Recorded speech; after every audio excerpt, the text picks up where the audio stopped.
Om Stapakaya cha dharmasya sarvadharmasvarupine Avatara Varishtaya Ramakrishnaya te Namaha.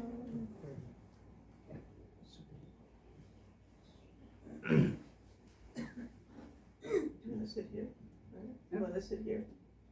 If you don't mind. You sit here? Yeah, sit here. Okay. I'll just Yeah. come, yeah. Okay, sit here. Okay. You can sit here. Sit down, sit down, sit down. That's No, fine. I'm sitting here. You sit here. I sit here then. Well, who's here? I'll go here. No, it's okay. It's okay. This is right.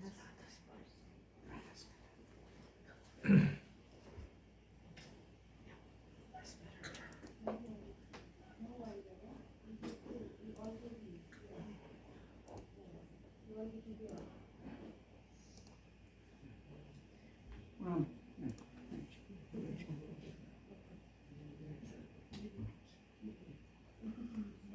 So, those who have been following us regularly know that we have had a brief discussion about 5 of the 6 orthodox systems of Indian philosophy. Of course, we've also discussed Buddhism, Jainism, etc.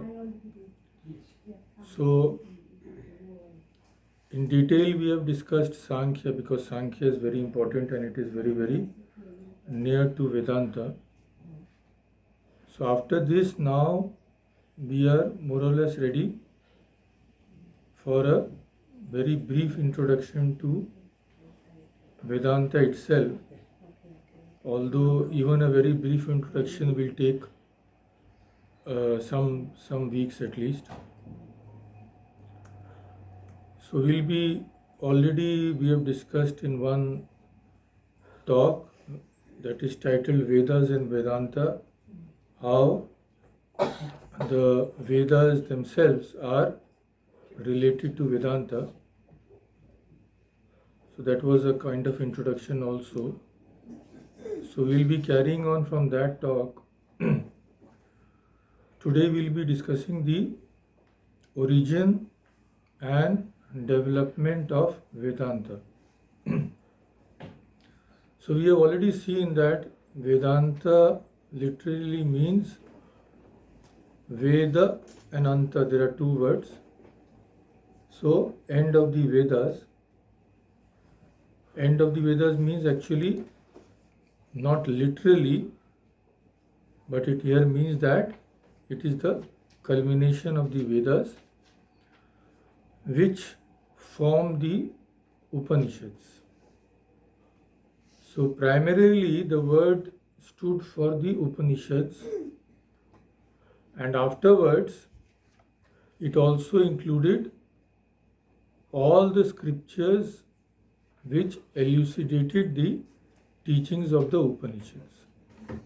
So Upanishads are the main source, that they are the primary ones.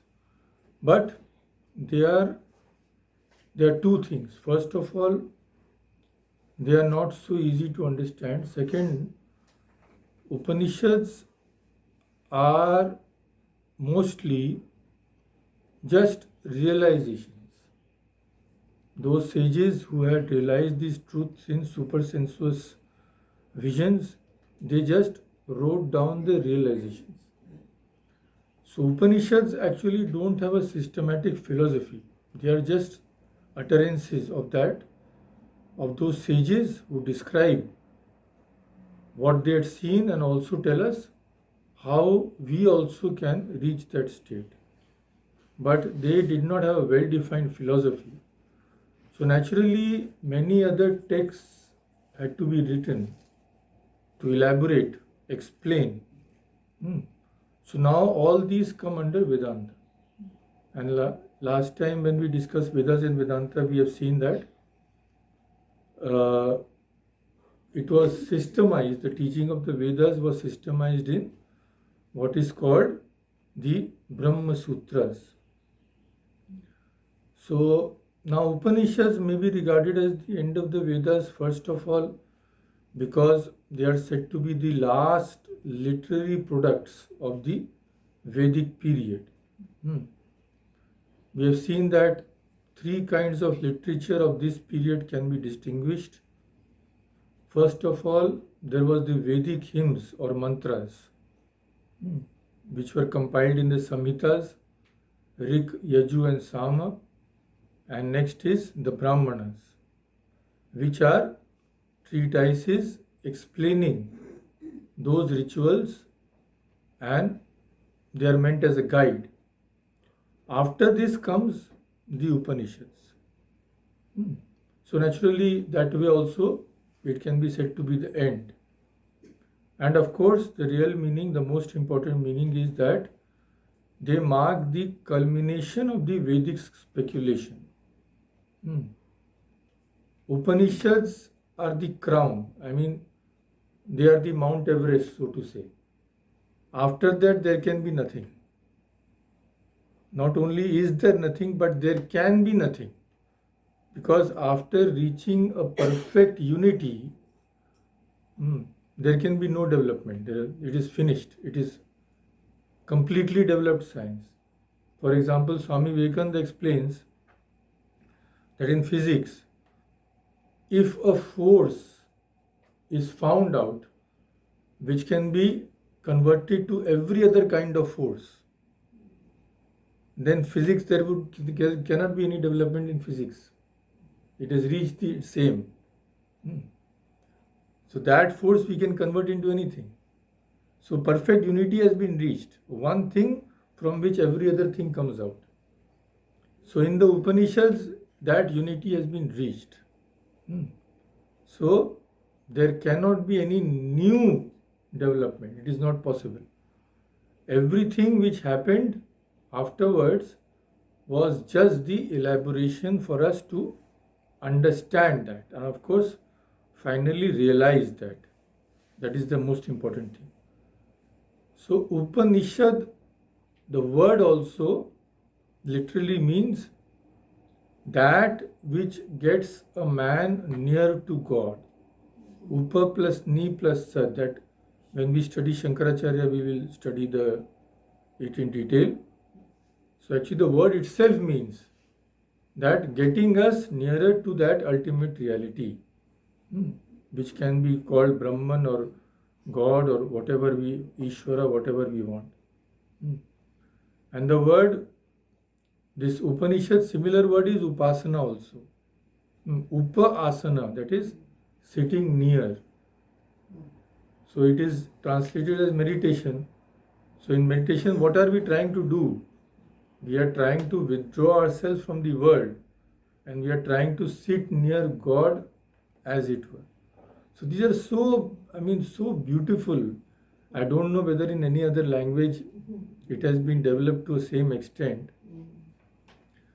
So with Upanishads, we know that there are many in number, but 108 Upanishads are said to be authentic. Afterwards, many were written. There is one Allah Upanishad also. So we don't know whether those are authentic. Most probably they are not. So the 108 Upanishads are said to be authentic. And the problems discussed and the solutions offered in the Upanishads, they also differ in a very slight way. So what happened was, as we have seen, to systemize the thought, to exactly tell us what the Upanishads mean, Vyasa is supposed to have written the Brahma Sutras. So Brahma Sutras are also known as Vedanta Sutras. They are also known as Sharirika Sutras. So we should not confuse. Same thing is meant. Brahma Sutras, Vedanta Sutra or Sharirika Sutra. The same treatise is meant. And it is one of the pillars of Vedanta, as we have seen. Now, about the development of Vedanta, 3 stages in the development of Vedanta may be distinguished in the light of the discussion we have just had. So, first, as we have seen, is the revealed text, which are called Shrutis, as we have seen last time. Shrutis means that which is heard. So these are revealed texts. They have not been written down by anybody. They have not even been created by God. That knowledge always existed. So the fundamental ideas of Vedanta take place here. That is the source, the Upanishads. And these are, as we have seen, poetic visions or supernatural realizations, divine realizations of rishis. Rishis means those who have seen those mantras in the superconscious stage. Rishi mantra drashtara, it is said in Sanskrit. So these are the Upanishads. Then we needed something to systemize those teachings. So Brahma Sutras came. Brahma Sutras and practical application of those teachings, the Bhagavad Gita. And of course, there is such a huge literature afterwards. Shankaracharya himself wrote many books which gives the basics of Vedanta, the most famous of which are Vivek Chudamani and Atma Bodh. And of course, there are so many commentaries. Brahma Sutra, Shankaracharya wrote a commentary, commentaries were written on his commentary, commentaries were written on the commentaries on his commentary. So it is mind-boggling, the literature which has been produced. So generally, to get a good idea of Vedanta, and what we will also try, provided I live long enough, that is after reading, first after getting an introduction to Vedanta, we can start the Gita. And Vedanta Sara is supposed to be the first and easiest book. That is a sort of introduction to Vedanta, but that is also not so easy. So, yeah, but that we can attempt at least along with the Gita. And finally, of course, there are always the Upanishads, which after having an introduction to Vedanta, then I plan to discuss with you Swamiji's Jnana Yoga. Because there these things have been explained in a way in which only Swami Vivekananda could have done. And since those lectures are delivered in America, so Western people naturally also, for them it was meant, so it will be easier for us. And after that, other things can follow. So this is the plan. Now, how the Vedanta developed through the Vedas and the Upanishads, let us see. So we have seen that among the three Vedas, Rig, Yajus and Sama, the first is the basic work, Rig Veda, Rig mantras. And Rig mantras have in different arrangements are there to suit their application to sacrifices. We have seen that mantras or oblations, were offered to gods. So hymns of the Rig Vedas are generally either yaga yagya, oblations and all, or praise of the various gods, Vedic deities. We know that they are Indra, Varuna, all these things, Mitra, Agni, all these are Vedic deities. So these mantras describe the noble deeds of the various gods and pray for their help and favor. And of course, sacrifices are there. Sacrifices offered to God. Om Rudraya Swaha, Om Indraya Swaha.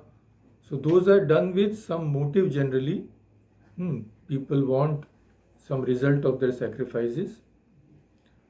So these two are the main themes of the Rig mantras. So these deities were conceived as the realities underlying the different phenomenon of nature. As we know that Indra is supposed to cause rains and all that. So if you want rain, you pray to Indra. And fire, Agni, sun, others, they are deities associated with those. So nature was supposed to be controlled by these gods and was supposed to be subject to some basic universal law. That law is called Rita. We have mentioned long ago in one of our talks. So Rita is that law by which the whole world, objects of nature as well as living beings, all are regulated. So those who follow that law lead a fruitful life. But those who don't follow, the law of nature is receiving and giving. Those who don't follow, those who only want to take and don't want to give in return, they are supposed to be the failures in life and they will have misery as a consequence. So this is the law which regulates the whole universe, and those who are living according to law are in common parlance said to be living according to God's laws. That is the thing. So now when a person sees that there are so many gods in the Vedas, Indra, Varuna, etc., numberless, innumerable gods, so what will he think? That, oh, the Vedas believe in polytheism. There are so many hundreds of gods, millions of gods. But how many crores they are said? No, there is one number also. 33 crore gods. You cannot, even if you take the name of one god, 10 gods in one day, you cannot finish till you die. But this notion of Vedas and Hinduism being polytheistic, this notion is entertained only by those who don't know the significance of the Vedas, of the scriptures. They only accept what they see on the surface, but they don't know what the Vedas actually try to say regarding God or the supreme reality. So there is a peculiarity, or not peculiarity, I would say there is a uniqueness in Vedic thought that makes this view untenable, that it is polytheistic. Not at all. What is that? In the Vedas we see that each of these many gods, when praised, is in time extolled as the God of all gods, Supreme God, the creator of the universe. So what is the meaning of that? So Max Muller, the great scholar, he thought this means that polytheism is not appropriate. So he coined a new term, henotheism, to describe this, that all gods are slowly raised to that one supreme God. But even he did not understand it correctly. Because the thing is, you see, that is why in our tradition, they always say that we have to gain this knowledge not by independent thinking, but by those who have received this through tradition. Otherwise, all sorts of cobwebs will enter our brain. Because those who don't receive this by tradition cannot understand the significance, the deep significance of the Vedas and Vedanta. So to understand this, that what is happening here, in one place Varuna is being told as he is the god of air. Indra is told as he is the god of rain. But in the next page, maybe we find that Varuna is extolled to the supreme god, Ishvara himself, God of all gods. And it will be said that Indra has created the whole universe. So what does this mean? How can both be true?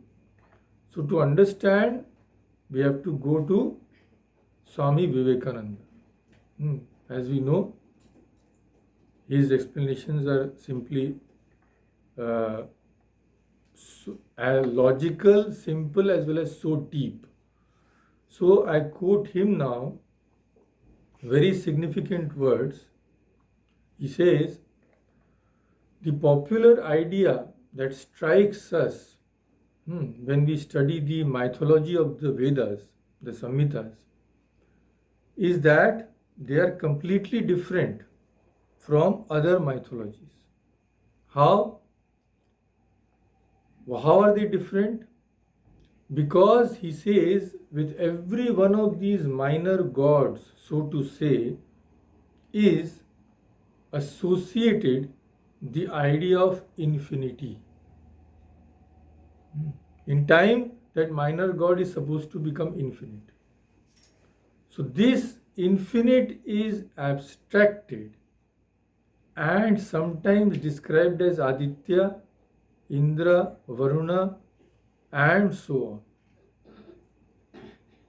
So this is the thing, that gods, when they are raised to infinity, we should remember that what is happening is that infinity is being abstracted and being called different names. That is the significance. So he explains how. He says, in some of the books you will find that Indra has a body, is very strong, he is wearing a golden armor, and he comes down, lives and eats and fights the demons, fights the snakes and so on. Then after that, in one hymn, we find that Indra has been given a very high position. He is said to be omnipresent and omnipotent, said to live within the heart of each person. So how can somebody who has a body be omnipresent and omnipotent? They don't go together. Same thing happens with Varuna also. Varuna is supposed to be the god of air, in charge of water and all that. Then suddenly we find him raised up and said to be omnipresent and omnipotent and so on. So we can multiply examples about the other gods. They all come one after the other. They share the same fate. They first begin as minor gods and then they are raised to this conception as the being in whom the whole universe exists, who rules every heart, who is the ruler of the whole universe.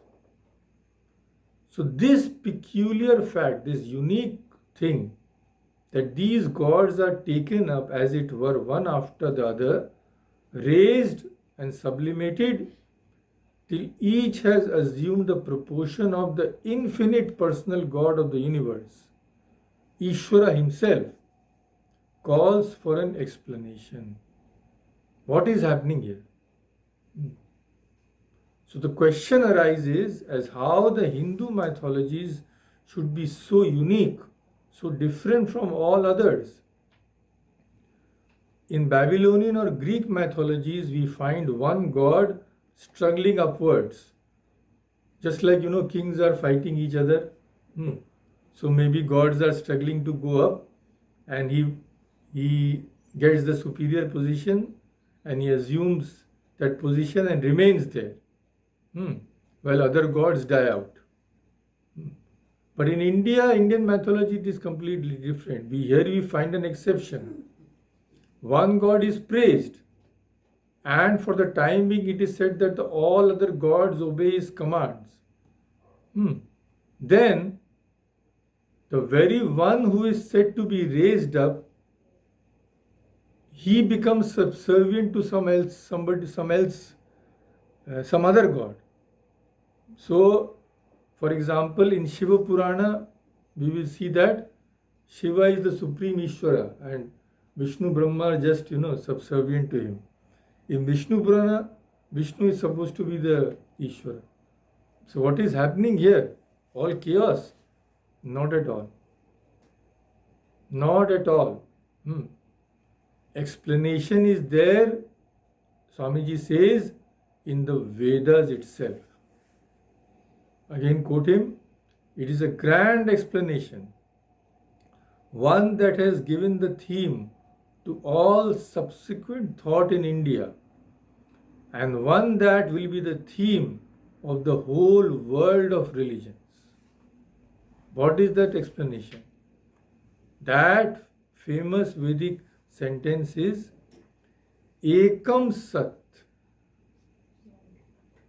Vipra Bahuda Vadanti. Ekam Sat, truth is one, that which exists is one.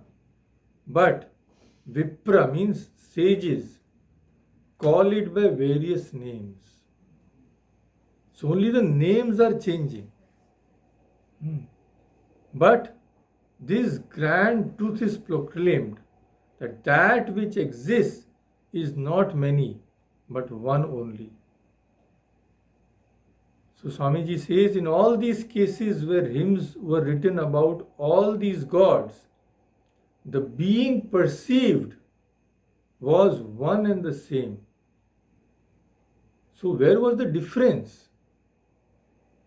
Indra, Varuna, Indra, all these things, where is the difference? If they are all actually denoting the same reality, the difference is in the perceiver, not in that which is perceived. The same sun, you can look at through brown glasses, white glasses, dark glasses, light glasses. There is no difference in the sun. This is the great truth. It was the sage, the poet, who sang in different languages and different words the praise of one and the same being. That which exists is one. And tremendous results have followed from that one verse. It is the message of India, so to say, to the whole world. So it was written, nobody knows at what date, but it is as fresh today as it was when it was written. Then Swamiji says, not as fresh, maybe it is fresher. Fresher means it has more significance now. Why? See his language. It is more significant now than at the distant date in which it was written. Why? So in a sarcastic tone he says that then man was not so civilized as we know him now. He had not learned to cut his brother's throat because he differed a little in thought from himself. He had not learned to fight those so-called holy wars. He had not deluged the world in blood. He did not become like a demon to his own brother. In the name of humanity, he did not massacre the whole lots of mankind then. So, mankind was not so civilized then. So therefore, these words come to us today very fresh, a great, stimulating, life-giving words, much fresher than they were when they were written. That which exists is one. Sages call it by various names. So what does this tell us? This tells us that all religions, under whatever name they may be called, either Hindu, Buddhist, Mohammedan or any other name, they have the same God. We are all worshipping the same God. God cannot be many. But the difference is not in God, the difference is in the worshipper. Some will call him Ishvara, some will call him Brahman, some will call him Allah, some will call him Christ. So difference is only in names. So that one reality is called by the wise in different ways. In Vedas, to denote this truth, they call him by various names also. Agni, Matarishwa, Yama, all this. So this Vedas itself says that one reality is called in various ways.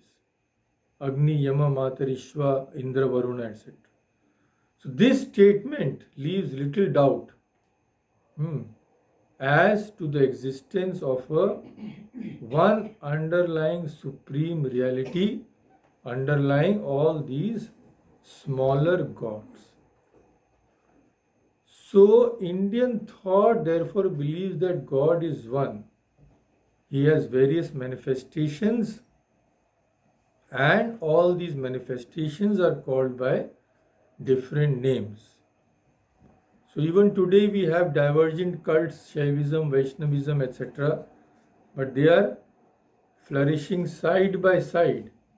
And almost every one of them, when we go deeper, is based on this philosophy that there is one supreme, all-inclusive reality, which is called by different names. And also this much should be clear first. And also, when we go to details, we find that sometimes that ultimate reality is described as a person. Sometimes it is said to be formless and without any attributes also. So then it becomes indeterminate absolute. So here also we may note that even in the description of reality as a person, there also is a mention of its transcendent aspect. So that very Vishnu, which is supposed to have 4 arms, holding a conch, etc., that very Vishnu is also described as pervading everything as the formless reality. So this also we should understand, that in the personal and impersonal aspect, the same reality is being described. This is very important. And though many of the important elements of the Vedanta are found thus in the Rig Veda, the method by which sages arrive at these views is not mentioned, as we have seen. There is no chronological thing that one thing leads to another philosophy like we do. Nothing like that. But philosophy must be based on explicit reasoning and argument. Therefore, the other texts were written. So we have already discussed that. But the first attempt at philosophical speculation was the Upanishads. So various philosophical problems about the self, God, the world, there are clearly put and discussed in the Upanishads itself. But as we have seen that here also, the philosophical method of arriving at conclusions is only partly in evidence, and that leads to the need of writing other works. So, in spite of the lack of strict argumentative form, there is no doubt that the Upanishads have a profound charm and appeal, because the ideas which are met with there are so lofty, and the depth of insight the rishis had, they are so wonderful that it is said it has a mysterious appeal to all that is good and sublime in man. As the famous German philosopher Schopenhauer, impressed by the Upanishads, declared, he said, "In the whole world, there is no study so beneficial and so elevating as that of the Upanishads." It has been the solace of my life. It will be the solace of my death. And this is after what I think he must have read the translations only. After this, he is telling this. So this is the power and force of these utterings of the rishis. So, what are the problems discussed in the Upanishads? Philosophical problems, same as that which are discussed in other philosophies. Like, what is the reality from all which all things originate, by which all live, into which all dissolve? What is that, knowing which everything in the universe can be known? What is that perfect unity? What is that, by knowing which one can transcend death? One can achieve immortality. What is Atman? What is Brahman? What is the nature of the soul? So all these things are discussed there. And as the very nature of these questions imply, the Upanishadic mind was already steeped in the belief that there is an all-pervasive reality underlying all things. From this reality, everything arises, everything exists, and also everything merges in that only. There is nothing outside. So, that is the only reality also, by knowing which everything can be known, because nothing exists except other than that. And also by knowing which immortality can be attained. So that reality, as we know by now, is sometimes known as Brahman, sometimes Atman, sometimes simply as Sat, truth, ultimate truth. So in the Upanishad there are many statements, too numerous to quote, but just a few. In the Aitri Upanishad it is said, at first there was the Atman alone. Brihadaranyaka says, all this is the Atman. Chandogya says, Atman being known, everything is known. So these are hundreds of statements are like that. Chandogya says there was one being at the beginning. It was one without a second. Mundaka says all this is Brahman, Sarvam Khalvidam Brahman. So there are many statements, and Brahman and Atman are used synonymously in these many statements. So we will come to that when the time comes. So what did the Upanishads do? The Upanishads, they shifted the center of interest from the Vedic gods to the self of man. Like we see in Socrates also to some extent. What did he do? So many gods were there at that time. So he shifted the interest from the God to man, because he said without knowing man, you can never understand God. So Upanishads also analyze the self, distinguish between the outer self and the inner self. The body, our senses, the mind,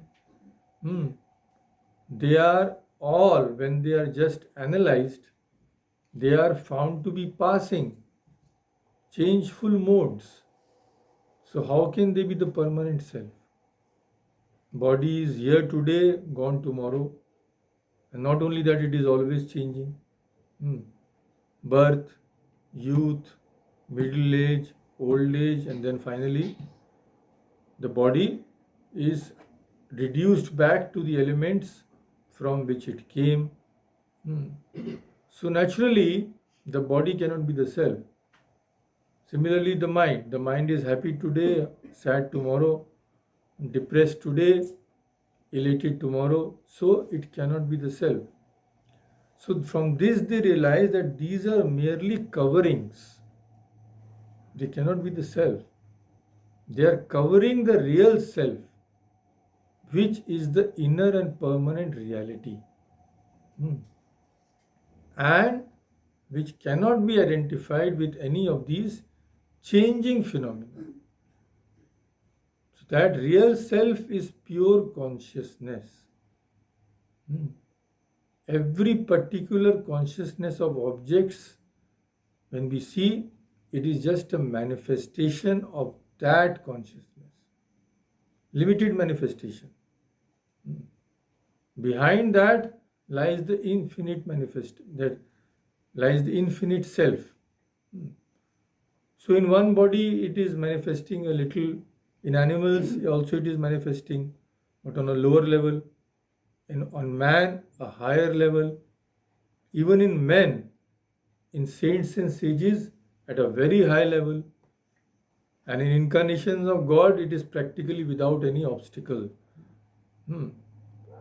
So this is how the same consciousness is manifesting through every living being. That is the Atman. Hmm. So it is called Satyam Jnanam Ananta. That is Satya, it is truth, it is conscious knowledge, Jnana, and it is infinite. Infinite means we should not think that hundreds of millions of miles the self is there. No, no. Infinite means that nothing exists other than the self. So who can border it? Who can create a border for the self? In a swimming pool there is water, but it is only in a limited space. After that there is no water. But suppose you imagine a universe where there is only water, then who will limit that water? So consciousness or the self is all that exists. In that way, it is infinite. But even being infinite, it is concealed. That is Maya.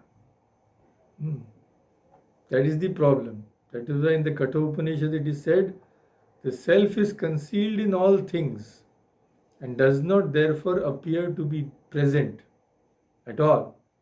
But it is perceived by the keen-sighted with the help of a sharp, penetrating intellect. So that is a very, very special intellect. It cannot be had overnight, which can perceive the self. That is the significance of that Divya Drishti or divine insight which was given by Krishna to Arjuna. What did Krishna say? You cannot perceive me with these eyes. This means what? This ordinary worldly perception will not perceive God. Then what? So what to do? Divyam dadami te chakshu. I give you divine eyes. So this is the divine eye, this intellect, which can perceive that reality. So this realization of the self, which is called Atma Vidya or the knowledge, supreme knowledge, Atma Vidya, Atma is the self, Vidya is knowledge. This is regarded as the highest of all knowledge. All other worldly knowledge, physics, chemistry, biology, knowledge of making money, all these are subservient to that knowledge. They cannot be the supreme knowledge because they don't let us know directly that reality. And they can never give us fulfillment. Never. So the method of self-knowledge is different. It is not just by studying books can we get that intellect. Not at all. What do we have to do then? We have to control our lower self, its deep-rooted interests and impulses. We have to control that through a method which is chalked out step by step. That method in yoga is divided into 8 steps: Yama, Niyama, Asana, Pranayam, Pratyahara, Dhyan, Dharana, Samadhi. Then in Vedanta, it is said to be in 3 steps: Shravana, Manana, Nididhyasana. That is study, reasoning, and repeated meditation.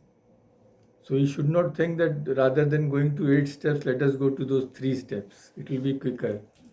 No, unfortunately not. Because this reasoning of Vedanta can only be done when we have more or less reached a very high stage in that Yama, Niyama, Asana and all that. So there is no shortcut, unfortunately. All the paths are difficult and can be only followed by those who are really sincere and really very strong. So, in a very brief manner, this is what the Upanishads say, and one strange thing we will find, this will make us doubt, so it should be clarified. The Vedas tell us of various sacrifices. Sacrifice to this god, sacrifices to that god. But the Upanishads and even the Gita, we find a criticism of those sacrifices. So in the Kathopanishad, even it is even said that only fools perform those kind of sacrifices. So what does this mean? Vedas are contradicting the Vedas? No, not at all.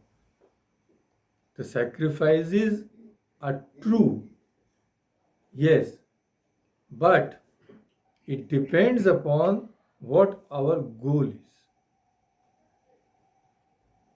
So if we want something permanent in life, complete fulfillment, something which will give us immortality really, then the Upanishads say that those sacrifices cannot help us.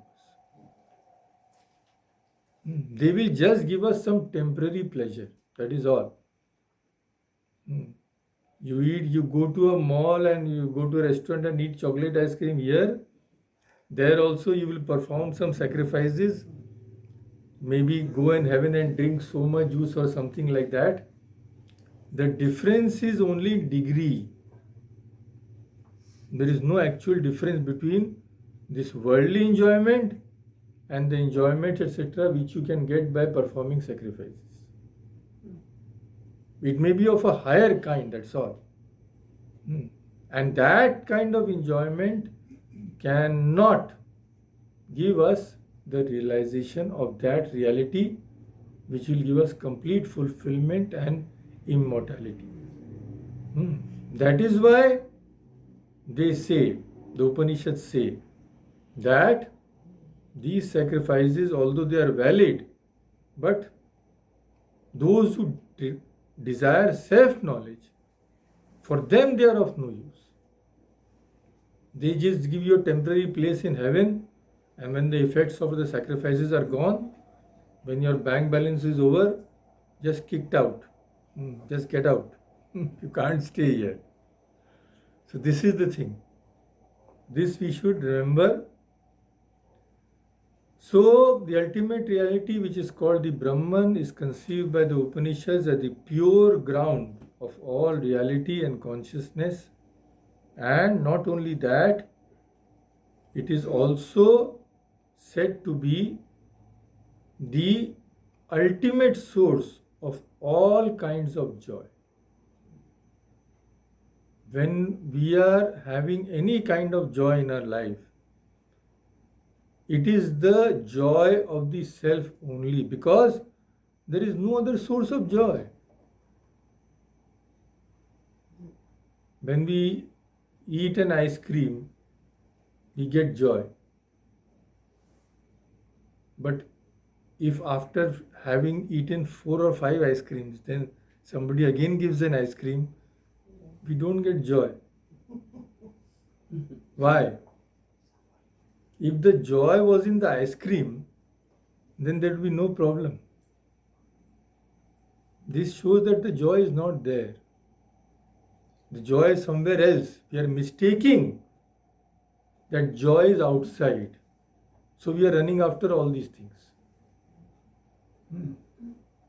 But if we know that the source of that joy cannot be outside, it has to be inside, then we give up all those things.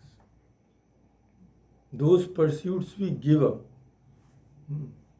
Joy is not in USA, in Mexico, in Europe, or in Greenland or Iceland. No. It is this joy which we are mistaking for the joy. Otherwise, if the joy was in some European tour, then if you go 10 times, will you have the same joy? Then you will say, oh my God, so many times I am getting bored. Why?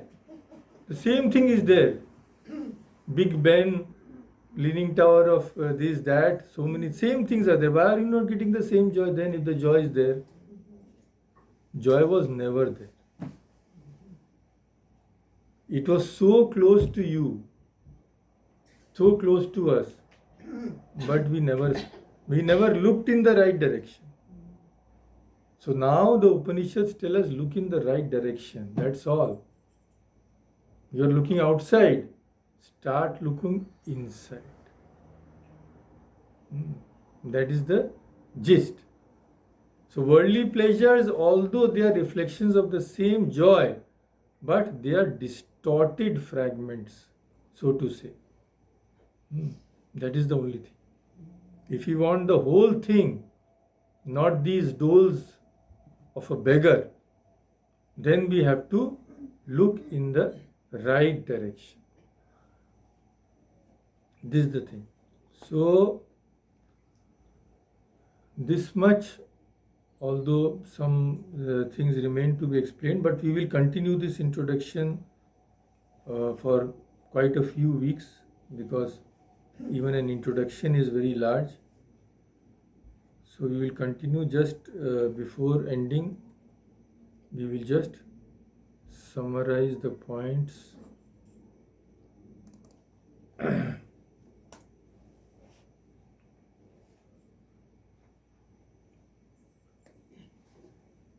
You share the photographs.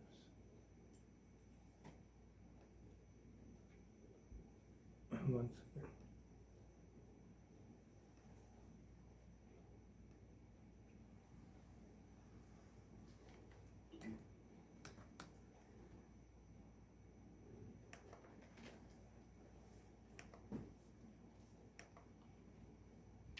Those who are online can see.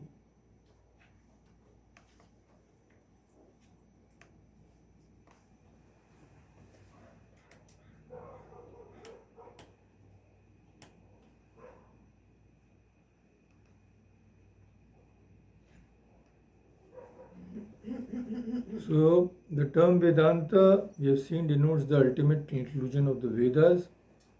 Primarily, it means the teachings of the Upanishads and scriptures elucidating those teachings, all other minor scriptures. And the great declaration of the Vedas, that which exists is one. Ekam Sat Vipra Bahuda Vadanti, sages call it by various names, tells us that all the different gods in different religions are the manifestation of that one underlying reality. That reality is the only conscious entity, and therefore the ultimate source of every kind of joy. Matter can never give us joy. Dead matter, how can it give joy? So wherever there is joy, wherever there is bliss, it has to be because of the presence of consciousness only. That reality is the only conscious entity we have seen. That itself is called by different names, like Atman, Brahman, or simply Sat, or you can call it by any personal name, Krishna, Rama, Jesus, Buddha, it doesn't matter at all. And realization of this reality is the highest knowledge. So Upanishads gives two kinds of knowledge, Aparavidya and Paravidya. Paravidya is supposed to be the highest. Why? Because through that we can know that which never diminishes, which is never destroyed. And in Vedanta, the way is through Shravana, Manana, and Nididhyasana. That is, first hear about it, then hear or read or whatever, then reasoning means think about it. How can it be true? How can it not be true? Once you are convinced that it is the truth, then start meditating on that. So, through these, ultimately, we reach that one supreme reality. That is the thing. So, let us conclude here because we have also to do our yearly meeting. So, stop here. Om Shanti Shanti Shanti Hari Om Tat Sat Shri Ram Krishna